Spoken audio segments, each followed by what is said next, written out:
अस्सलाम वालेकुम। ਤੁਹਾਡੇ ਸਾਹਮਣੇ ਅੱਜ ਮੈਂ ਆਪਣੀ ਕਹਾਣੀ ਤਖਤੀ ਹੀ ਪੜ੍ਹ ਰਹੀ ਹਾਂ। ਵੇਲਾ ਹਰ ਪਲ ਕਹਾਣੀ ਦੇ ਬੀਜ ਦਿਲਾਂ ਦੀ ਧਰਤੀ ਤੇ ਕੇਰ ਕੇ ਅਗਾਂਹ ਵੱਧ ਰਿਹਾ ਏ ਤੇ ਵੇਲੇ ਦੇ ਹੱਲ ਵਿੱਚ ਜੁੱਤੀਆਂ ਅੱਖਾਂ ਇਸ ਬੀਜ ਨੂੰ ਪਾਣੀ ਲਾ ਜਵਾਨ ਕਰਦੀਆਂ ਆਪਣਾ ਫਰਜ਼ ਨਿਭਾਉਂਦੀਆਂ ਨੇ। ਇਹ ਹੀ ਜਗ ਦੀ ਬਿਪਤਾ ਏ। ਪਹਿਲੀ ਕਹਾਣੀ ਜ਼ਰੂਰ ਬਾਬੇ ਆਦਮ ਨੇ ਮਾਈ ਹੱਵਾ ਨੂੰ ਸੁਣਾਈ ਹੋਵੇਗੀ। ਉਹਦੇ ਆਉਣ ਤੋਂ ਪਹਿਲਾਂ ਆਪਣੇ ਇਕਲਾਪੇ ਜਾਂ ਸਦਰਾਂ ਤੇ ਜਜ਼ਬਿਆਂ ਦੇ ਬਿਨਾਂ ਹਯਾਤੀ ਦੀ ਕਹਾਣੀ ਜਾਂ ਫਿਰ ਵਜੂਦ ਦੀ ਕਾਮਲਤਾ ਤੇ ਏਕਤਾ ਦੀ ਕਹਾਣੀ। ਇਹਦੇ ਮਗਰੋਂ ਵੱਡੇ ਵੱਡੇ ਸਿਆਣੇ ਲੋਕ ਇਸ ਕਹਾਣੀ ਨੂੰ ਅਗਾਂਹ ਤੋੜਦੇ ਰਹੇ, ਸਮਝੋ ਲੱਸੀ 'ਚ ਪਾਣੀ ਪਾਉਂਦੇ ਰਹੇ।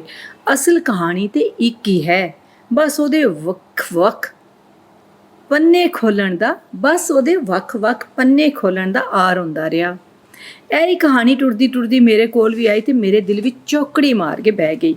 ਬਹੁਤ ਚਿਰ ਮੈਨੂੰ ਇਹਦੀ ਸਮਝ ਨਾ ਆਈ ਕਿਉਂ ਜੇ ਹਯਾਤੀ ਨਾਲ ਜੁੜੇ ਹੋਏ ਕੁਝ ਅੱਖਰ ਅਜੇ ਤੱਕ ਮੇਰੀ ਸਮਝ ਦੇ ਬੂਏ ਦੇ ਬਾਹਰ ਹੀ ਉਪਰੇ ਚੋਲੇ ਪਾ ਕੇ ਖਲੋਤੇ ਸਨ। ਮੇਰੇ ਤੇ ਆਪਣੇ ਵਿਚਕਾਰ ਦੀ ਦੂਰੀ ਮੁਕਾਉਣ ਲਈ ਇੱਕ ਦਿਨ ਇਹਨਾਂ ਅੱਖਰਾਂ ਮੈਨੂੰ ਆਪਣੇ ਵਿਹੜੇ ਸੱਦਿਆ ਤੇ ਮੇਰੇ ਗਲ ਵਿੱਚ ਮਾਨੀ ਦੇ ਹਾਰ ਪਾਉਂਦਿਆਂ ਆਖਿਆ ਫੁੱਲਾਂ ਦਾ ਹਾਰ ਪਾਉਂਦਿਆਂ ਆਖਿਆ, ਹਕੀਕਤ ਉਹ ਹੀ ਨਹੀਂ ਹੁੰਦੀ ਜਿਹੜੀ ਅੱਖਰਾਂ ਰਾਹੀਂ ਬੋਲੀ ਜਾਂ ਲਿਖੀ ਜਾਵੇ, ਸਗੋਂ ਅਸਲ ਹਕੀਕਤ ਦਾ ਸੁਰਾਗ ਇਨਸਾਨ ਦੀਆਂ ਅੱਖਾਂ ਤੋਂ ਝਾਤੀ ਮਾਰਦੇ ਜਜ਼ਬਿਆਂ ਤੋਂ ਲਾਇਆ ਜਾਂਦਾ ਹੈ। ਜਿਹੜੇ ਲੋਕ ਅੱਖਾਂ ਤੇ ਵੇਲੇ ਦੀ ਬੋਲੀ ਸਮਝ ਲੈਂਦੇ ਨੇ ਉਹਨਾਂ ਤੇ ਸਭ ਕੁਝ ਜ਼ਾਹਿਰ ਹੋ ਜਾਂਦਾ ਹੈ। ਵੇਖਿਆ ਜਾਵੇ ਤੇ ਹਰ ਕਹਾਣੀ ਦਾ ਪੈਂਡਾ ਹਮੇਸ਼ਾ ਅੱਖਾਂ ਤੋਂ ਹੀ ਸ਼ੁਰੂ ਹੋਇਆ ਹੈ। ਜਿਵੇਂ ਅੱਖ ਖੁੱਲ੍ਹਣ ਨਾਲ ਹਯਾਤੀ ਸ਼ੁਰੂ ਤੇ ਮੀਟਣ ਨਾਲ ਮੁੱਕ ਜਾਂਦੀ ਹੈ। ਫਿਰ ਇੱਕ ਦਿਹਾੜੇ ਮੈਂ ਹਰਫਾਂ ਦੀ ਬੋਲੀ ਦੀ ਜਾਣੂ ਹੋ ਗਈ ਤੇ ਅੱਖਾਂ ਦੀ ਵੀ।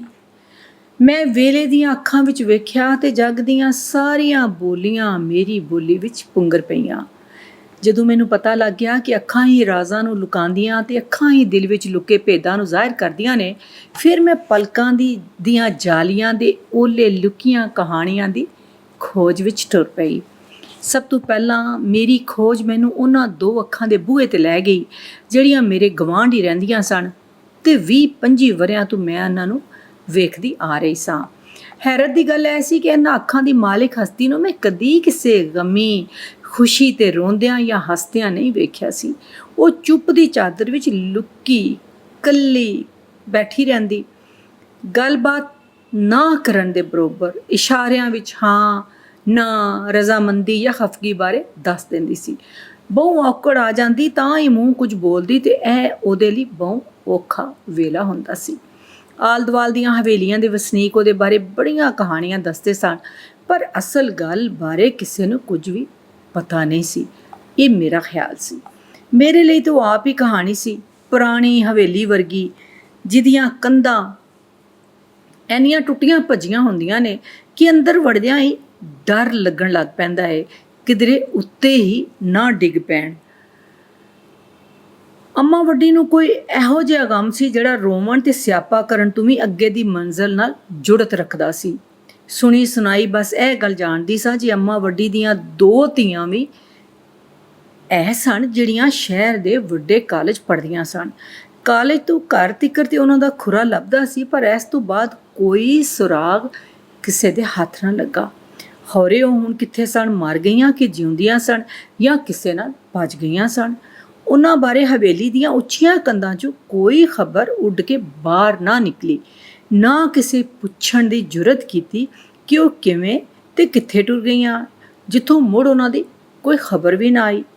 ਮੇਰੇ ਆਲ ਦੁਆਲ ਫਿਰਦੀਆਂ ਤਰੱਠੀਆਂ ਤੇ ਸਹਿਮੀਆਂ ਅੱਖਾਂ ਵਿੱਚ ਖੌਫ ਦਾ ਪਰਛਾਵਾਂ ਮੈਨੂੰ ਵਿਚਲੀ ਗੱਲ ਪੁੱਛਣ ਤੇ ਜਾਣਨ ਤੋਂ ਡੱਕਦਾ ਰਹਿੰਦਾ। ਸਭ ਇਹ ਜਾਣਦੇ ਸਨ ਕਿ ਵਿਚਲੀ ਗੱਲ ਨਮੋਸ਼ੀ ਦੀ ਹੋਣੀ ਹੈ, ਜਿਹੜੀ ਚੌਧਰੀਆਂ ਤੋਂ ਬਰਦਾਸ਼ਤ ਨਹੀਂ ਹੋਣੀ ਜੇ ਕਿਸੇ ਦੇ ਮੂੰਹ ਉਹਨਾਂ ਸੁਣ ਲਈ ਤੇ। ਮੈਨੂੰ ਯਾਦ ਹੈ ਮੈਂ ਇੱਕ ਵਾਰੀ ਆਪਣੀ ਅੰਮਾ ਕੋਲੋਂ ਆਸ਼ੀ ਦੀਆਂ ਫੁੱਫੀਆਂ ਬਾਰੇ ਪੁੱਛਿਆ ਤੇ ਉਹਨੇ ਵੀ ਸਖਤੀ ਨਾਲ ਝਿੜਕ ਕੇ ਮੈਨੂੰ ਚੁੱਪ ਕਰਾ ਦਿੱਤਾ। ਆਸ਼ੀ ਤੇ ਮੈਂ ਬਾਲਪਣ ਦੀਆਂ ਸਖੀਆਂ ਹਾਂ। ਉਹ ਵੱਡੀ ਅੰਮਾ ਦੀ ਵੱਡੀ ਪੋਤਰੀ ਹੈ ਤੇ ਮੈਂ ਆਪਣੀ ਬੇਬੇ ਦੀ ਵੱਡੀ ਪੋਤਰੀ। ਅਸੀਂ ਇਕੱਠੀਆਂ ਸਕੂਲੇ, ਕਾਲਜ ਤੇ ਮੁੜ ਯੂਨੀਵਰਸਿਟੀ ਵਿੱਚ ਪੜ੍ਹੀਆਂ। ਇੱਕ ਦੂਜੇ ਵੱਲ ਚੰਗਾ ਆਣਾ ਜਾਣਾ ਸੀ। ਸਾਡੇ ਭਰਾ ਵੀ ਇੱਕ ਦੂਜੇ ਦੇ ਬੇਲੀ ਸਨ। ਮੈਂ ਜਦ ਵੀ ਛੁੱਟੀਆਂ ਵਿੱਚ ਪਿੰਡ ਜਾਂਦੀ ਜਾਣ ਬੁੱਝ ਕੇ ਵੱਡੀ ਅੰਮਾ ਕੋਲ ਜਾ ਬਹਿੰਦੀ। ਖੌਰੇ ਕਿਉਂ ਉਹਨਾਂ ਦੇ ਨਿੱਕੇ ਨਿੱਕੇ ਕੰਮ ਕਰਕੇ ਖੁਸ਼ ਹੁੰਦੀ। ਉਹ ਵੀ ਬਹੁ ਲਾਡ ਨਾਲ ਮੇਰੇ ਸਿਰ ਤੇ ਹੱਥ ਫੇਰਦੀ, ਬਹੁਤੀ ਗੱਲ ਤੇ ਨਾ ਕਰਦੀ, ਪਰ ਹਮੇਸ਼ ਇਹ ਦੁਆ ਜ਼ਰੂਰ ਦਿੰਦੀ ਸੀ, ਸ਼ਾਲਾ ਜਿਉਂਦੀ ਰਹਿ, ਸ਼ਾਲਾ ਜਵਾਨੀਆਂ ਮਾਨ। ਉਸ ਵੇਲੇ ਮੈਨੂੰ ਇਸ ਦੁਆ ਦੀ ਡੂੰਘੀ ਤਾਸੀਰ ਦਾ ਉੱਕਾ ਇਲਮ ਨਹੀਂ ਸੀ, ਪਰ ਵੇਲੇ ਨਾਲ ਮੈਨੂੰ ਜੀਵਨ ਦਾ ਤੇ ਖੁਸ਼ ਰਹਿਣ ਦਾ ਵੱਲ ਪਤਾ ਲੱਗਾ ਤਾਂ ਇਹ ਦੁਆ ਬੜੀ ਯਾਦ ਆਈ। ਮੈਂ ਜਦ ਦੀ ਹੋਸ਼ ਸੰਭਾਲੀ ਤੇ ਜਜ਼ਬਿਆਂ ਨੂੰ ਮਹਿਸੂਸ ਕਰਨਾ ਸ਼ੁਰੂ ਕੀਤਾ, ਵੱਡੀ ਅੰਮਾ ਨੂੰ ਹਰ ਵੇਲੇ ਦੁੱਖਾਂ ਤੇ ਪਛਤਾਵਿਆਂ ਦੀ ਇੱਕ ਲੰਮੀ ਤਸਬੀਹ ਰੋਲਦਿਆਂ ਵੇਖਿਆ। ਉਹ ਕਦੀ ਤੇ ਸਾਰਾ ਦਿਨ ਹੀ ਵੱਡੇ ਗੋਲ ਤਕੀਏ ਨਾਲ ਟੇਕ ਲਾ ਕੇ ਆਪਣੇ ਕਮਰੇ ਦੇ ਖੱਬੇ ਪਾਸੇ ਖੁੱਲ੍ਹਣ ਵਾਲੀ ਬਾਰੀ ਵਿੱਚੋਂ ਬਾਹਰ ਹੀ ਵੇਖਦੀ ਰਹਿੰਦੀ ਤੇ ਕਿਸੇ ਨਾਲ ਕੋਈ ਗੱਲਬਾਤ ਨਾ ਕਰਦੀ। ਇਸ ਪਾਸੇ ਕੋਈ 5 ਮਰਲੇ ਕੱਚੀ ਥਾਂ ਸੀ ਤੇ ਤਿੰਨਾਂ ਪਾਸੇ ਸਿਰੋਂ ਉੱਚੀਆਂ ਕੰਧਾਂ ਤੇ ਇਹਨਾਂ ਕੰਧਾਂ ਪਾਰ ਵੱਡਾ ਸਾਰਾ ਵਿਹੜਾ। ਇਸ ਥਾਂ ਨੂੰ ਵਲਣ ਦੀ ਮੰਤਕ ਮੈਨੂੰ ਕਦੀ ਸਮਝ ਨਾ ਆਈ ਤੇ ਇੱਥੇ ਰਾਹ ਵੀ ਸਿਰਫ ਵੱਡੀ ਅੰਮਾ ਦੇ ਕਮਰੇ 'ਚੋਂ ਜਾਂਦਾ ਸੀ। ਦਿਹਾੜ ਦਾ ਚੋਖਾ ਚਿਰ ਤੇ ਵੱਡੀ ਅੰਮਾ ਆਪਣੇ ਕਮਰੇ ਵਿੱਚ ਚੁੱਪ ਵੱਟ ਕੇ ਪਈ ਰਹਿੰਦੀ। ਉਹਨਾਂ ਦੀ ਸਿਹਤ ਚੰਗੀ ਭਲੀ ਸੀ, ਟੁਰ ਫਿਰ ਸਕਦੀ ਸੀ, ਪਰ ਪਿੰਡ ਦੀਆਂ ਦੂਜੀਆਂ ਬੁੱਢੀਆਂ ਵਾਂਗੂ ਨਾ ਕਿਸੇ ਦੇ ਘਰ ਜਾਂਦੀ, ਨਾ ਕਿਸੇ ਨੂੰ ਆਪਣੇ ਵੱਲ ਆ ਕੇ ਮਿਲਣ ਦਾ ਸੱਦਾ ਘੱਲਦੀ। ਜਦ ਅੱਖਾਂ ਛੱਤ ਨਾਲ ਲੰਮੀ ਛੇੜ ਕੇ ਆਲ ਦੁਆਲ ਨੂੰ ਬੇਪਰਵਾਹ ਹੋ ਜਾਂਦੀਆਂ ਤੇ ਉਹਨਾਂ ਦੇ ਹੰਝੂ ਤਕੀਏ ਦੇ ਰੂਮ ਵਿੱਚ ਇਕੱਠੇ ਹੁੰਦੇ ਰਹਿੰਦੇ। ਮੈਂ ਜਦੋਂ ਵੀ ਉਹਨਾਂ ਨੂੰ ਅੰਦਰੋਂ ਅੰਦਰ ਹੀ ਰਿਸਦਿਆਂ ਵੇਖਦੀ ਤੇ ਡਰ ਜਾਂਦੀ, ਤ੍ਰਿਬ ਕੇ ਵਰਾਂਡੇ ਵਾਲੀ ਬਾਰੀ ਕੋਲ ਹੀ ਖਲੋ ਜਾਂਦੀ ਤੇ ਫਿਰ ਹੌਲੀ ਪਿਛਲੇ ਪੈਰੀ ਮੁੜ ਆਉਂਦੀ। ਹੋਰੇ ਮੈਨੂੰ ਕਿਉਂ ਲੱਗਦਾ ਸੀ ਜੇ ਇਸ ਵੇਲੇ ਮੈਂ ਅੰਮਾ ਵੱਡੀ ਦਾ ਕੋਈ ਦਰਦ ਵੰਡ ਲਿਆ ਤੇ ਮੇਰਾ ਆਪਣਾ ਕਲੇਜਾ ਫਟ ਜਾਵੇਗਾ, ਮੇਰੀ ਰੂਹ ਲੀਰੋ ਲੀਰ ਹੋ ਜਾਏਗੀ। ਮੈਨੂੰ ਮੇਰੀ ਅੰਦਰਲੀ ਹਿੱਸ ਦੱਸ ਚੁੱਕੀ ਸੀ ਜੇ ਅੰਮਾ ਵੱਡੀ ਦਾ ਦੁੱਖ ਵੀ ਬਹੁ ਵੱਡਾ ਹੋਣਾ ਹੈ। ਹੋਰੇ ਤਾਂ ਹੀ ਸਾਰੇ ਉਹਨੂੰ ਵੱਡੀ ਅੰਮਾ ਆਖਦੇ ਸਨ, ਵੱਡੇ ਹੌਸਲੇ ਵਾਲੀ। ਵਲਾ ਉਹਦੇ ਕੋਲੋਂ ਅਸਲੀ ਗੱਲ ਪੁੱਛਣ ਦਾ ਮੇਰੇ 'ਚ ਕਿੱਥੇ ਦਮ ਸੀ। ਜੇ ਤਕੀਏ ਤੇ ਛੱਤ ਬੋਲ ਸਕਦੇ ਤੇ ਜ਼ਰੂਰ ਦੱਸਦੇ। ਸਰਹਾਣਾ, ਛੱਤ ਤੇ ਬਾਰੀ ਉਹਦੇ ਗੂੜੇ ਰਾਜ਼ਦਾਰ ਸਨ ਜਿਨ੍ਹਾਂ ਨਾਲ ਉਹ ਹਰ ਗੱਲ ਕਰ ਲੈਂਦੀ ਸੀ। ਇਹ ਸੋਚ ਕੇ ਜੇ ਇਹਨਾਂ ਗੂੰਗਿਆਂ ਕਦੀ ਹਵਾੜ ਨਹੀਂ ਕੱਢਣੀ, ਭਾਵੇਂ ਅੱਥਰਾਂ ਦੇ ਸੇਕ ਨਾਲ ਪਾਟ ਹੀ ਕਿਉਂ ਨਾ ਜਾਵਣ। ਕਦੀ ਮੈਂ ਸੋਚਨੀ ਹਾਂ ਇਹ ਬੇਜਾਨ ਕੰਧਾਂ ਤੇ ਸ਼ੈਵਾਂ ਜਦ ਇਕਲਾਪੇ ਦੀਆਂ ਸੰਗੀ ਬਣ ਜਾਵਣ ਤੇ ਫਿਰ ਬੋਲਣ ਤੇ ਸੁਣਨ ਵੀ ਲੱਗ ਪੈਂਦੀਆਂ ਨੇ, ਅੱਥਰ ਪੂੰਝਦੀਆਂ ਨੇ ਤੇ ਦਲਾਸੇ ਵੀ ਦਿੰਦੀਆਂ ਨੇ। ਕਦੀ ਜ਼ਾਤ ਆਪ ਹੀ 2 ਹਿੱਸਿਆਂ ਵਿੱਚ ਵੰਡੀ ਜਾਂਦੀ ਏ। ਬੰਦਾ ਆਪਣੀ ਹੀ ਹਸਤੀ ਦੇ ਇੱਕ ਹਿੱਸੇ ਨੂੰ ਸਾਹਮਣੇ ਬਿਠਾ ਕੇ ਆਪਣੀ ਬਿਪਤਾ ਸੁਣਾਉਂਦਾ ਤੇ ਆਪਣੇ ਦੁੱਖਾਂ ਦਾ ਕਥਾਰਸਿਸ ਕਰਨ ਦਾ ਯਤਨ ਕੀਤਾ ਜਾਂਦਾ ਹੈ। ਬੰਦਾ ਇਹ ਬੜੀ ਇੱਕ ਰਾਜ਼ ਦੀ ਗੱਲ ਹੈ ਔਰ ਮੇਰੇ ਖਿਆਲ ਹੈ ਕਿ ਹਰ ਜਿਹੜਾ ਇੱਕ ਸੂਝ ਰੱਖਣ ਵਾਲਾ ਬੰਦਾ ਹੈ ਉਹ ਵੀ ਇਹ ਸੋਚਦਾ, ਔਰ ਹਰ ਬੰਦਾ ਹੀ ਇਹਦੇ 'ਤੇ ਗੌਰ ਕਰਨਾ। ਕਦੀ ਜ਼ਾਤ ਆਪ ਹੀ 2 ਹਿੱਸਿਆਂ ਵਿੱਚ ਵੰਡੀ ਜਾਂਦੀ ਹੈ। ਬੰਦਾ ਆਪਣੀ ਹੀ ਹਸਤੀ ਦੇ ਇੱਕ ਹਿੱਸੇ ਨੂੰ ਸਾਹਮਣੇ ਬਾ ਕੇ ਆਪਣੀ ਬਿਪਤਾ ਸੁਣਾਉਂਦਾ ਤੇ ਆਪਣੇ ਦੁੱਖਾਂ ਦਾ ਕਥਾਰਸਿਸ ਕਰਨ ਦਾ ਯਤਨ ਕੀਤੀ ਜਾਂਦਾ ਹੈ। ਇੰਜ ਕੰਧਾਂ, ਪੱਖੇ ਤੇ ਛੱਤ ਹਮਜ਼ਾਦ ਦਾ ਰੂਪ ਧਾਰ ਲੈਂਦੇ ਨੇ। ਮੈਂ ਕਿਵੇਂ ਅੰਮਾ ਵੱਡੀ ਦੇ ਹਮਜ਼ਾਦ ਤੇ ਹਮਰਾਜ਼ ਨੂੰ ਕਾਬੂ ਕਰਦੀ, ਇਹ ਡਾਢਾ ਜਿਨ ਮੇਰੀ ਕਹਾਣੀ ਦੀ ਬੋਤਲ ਵਿੱਚ ਆਣ ਤੇ ਰਾਜ਼ੀ ਨਾ ਹੋਇਆ। ਮੈਂ ਵੀ ਭੁੱਲ ਭੁਲਾ ਗਈ। ਯੂਨੀਵਰਸਿਟੀ ਦੀ ਪੜ੍ਹਾਈ ਤੇ ਹੱਲੇ ਗੁੱਲੇ ਨੇ ਕੁਝ ਚਿਰ ਲਈ ਵੱਡੀ ਅੰਮਾ ਤੇ ਉਹਦੀਆਂ 2 ਅੱਖਾਂ ਤੇ 3 ਕੰਧਾਂ ਦੀ ਕਹਾਣੀ ਤੋਂ ਮੈਨੂੰ ਦੂਰ ਕਰ ਛੱਡਿਆ। ਯੂਨੀਵਰਸਿਟੀ ਦੀ ਪੜ੍ਹਾਈ ਤੇ ਹੱਲੇ ਗੁੱਲੇ ਨੇ ਕੁਝ ਚਿਰ ਲਈ ਮੈਂ ਕਿਵੇਂ, ਇਹ ਮੈਂ ਸਮਝਦੀ ਹਾਂ ਕਿ ਇਸ ਪੈਰੇ ਨੂੰ ਦੁਬਾਰਾ ਮੈਂ ਤੁਹਾਡੇ ਸਾਹਮਣੇ ਪੜ੍ਹਾਂ ਕਿ ਮੈਂ ਕਿਵੇਂ ਅੰਮਾ ਵੱਡੀ ਦੇ ਹਮਰਾਜ਼ ਤੇ ਹਮਜ਼ਾਦ ਨੂੰ ਕਾਬੂ ਕਰਦੀ। ਇਹ ਡਾਢਾ ਜਿਨ ਮੇਰੀ ਕਹਾਣੀ ਦੀ ਬੋਤਲ ਵਿੱਚ ਆਣ ਤੇ ਰਾਜ਼ੀ ਨਾ ਹੋਇਆ। ਮੈਂ ਭੁੱਲ ਭੁਲਾ ਗਈ। ਯੂਨੀਵਰਸਿਟੀ ਦੀ ਪੜ੍ਹਾਈ ਤੇ ਹੱਲੇ ਗੁੱਲੇ ਨੇ ਕੁਝ ਚਿਰ ਲਈ ਵੱਡੀ ਅੰਮਾ ਦੀਆਂ 2 ਅੱਖਾਂ ਤੇ 3 ਕੰਧਾਂ ਦੀ ਕਹਾਣੀ ਤੋਂ ਮੈਨੂੰ ਦੂਰ ਕਰ ਛੱਡਿਆ। ਫਿਰ ਇੱਕ ਦਿਨ ਅਸੀਂ ਫਾਈਨਲ ਈਅਰ ਦੇ ਇਮਤਿਹਾਨ ਨੂੰ ਸਿਰੋਂ ਲਾ ਕੇ ਹਮੇਸ਼ ਲਈ ਘਰ ਆ ਗਈਆਂ। ਧਰਤੀ ਵਾਂਗ ਯੂਨੀਵਰਸਿਟੀ ਦਾ ਮੋਕਲਾ ਵਿਹੜਾ ਛੱਡ ਕੇ ਰੀਤਾਂ ਰਿਵਾਜ਼ਾਂ ਨਾਲ ਉਸਰੀਆਂ ਕੰਧਾਂ ਵਿੱਚ ਕੈਦ ਹੋਣ ਲਈ ਆਪ ਹੀ ਟੁਰ ਕੇ ਉੱਥੇ ਆਪਣੀਆਂ, ਜਿੱਥੇ ਸਾਡੇ ਆਉਣ ਤੋਂ ਪਹਿਲਾਂ ਹੀ ਸਾਡੇ ਲੇਖ ਲੀਕ ਦਿੱਤੇ ਗਏ ਸਨ।